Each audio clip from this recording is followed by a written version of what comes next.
کل منہج سلف میرا پر خطاب ہوا، اس میں نے ایک واقعہ بیان کیا تھا کہ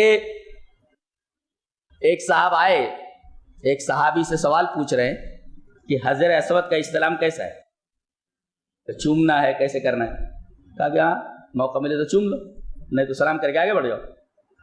اب دیکھو حدیث آ گئی کہ دو کام کرنے ہیں، ایک تو تقبیل حجر اسود ہے اور ایک استلام حجر اسود ہے۔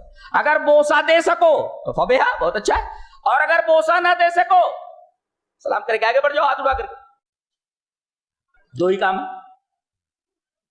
اب وہ کیا بول رہا ہے؟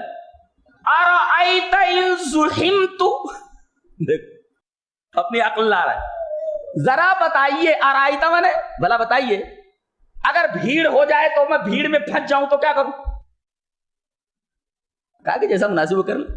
پھر کہہ رہا ہے ارأیت ان غلبت، ذرا بتائیے اگر میں مغلوب کر دیا جاؤں، یعنی وہاں لوگ مجھے پہنچنے نہ دیں۔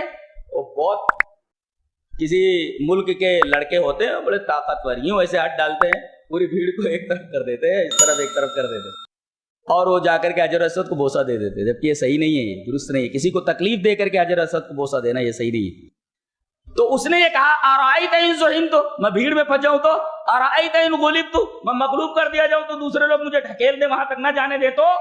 اب جب دیکھا کہ ارأیت بات بات کو کہہ رہا ہے، صحابی نے ڈانٹ کر کے کہا اجعل ارأیت بالیمن، یمن سے تو آیا نا، یہ ارأیت کا جو لفظ ہے یمن میں جا کر کے رکھ دے، یہ تیرا جو ارأیت ہے بار بار بول رہا ہے ایسا ہو تو ایسا، ایسا ہو تو یہ یمن میں جا کر کے رکھ دے۔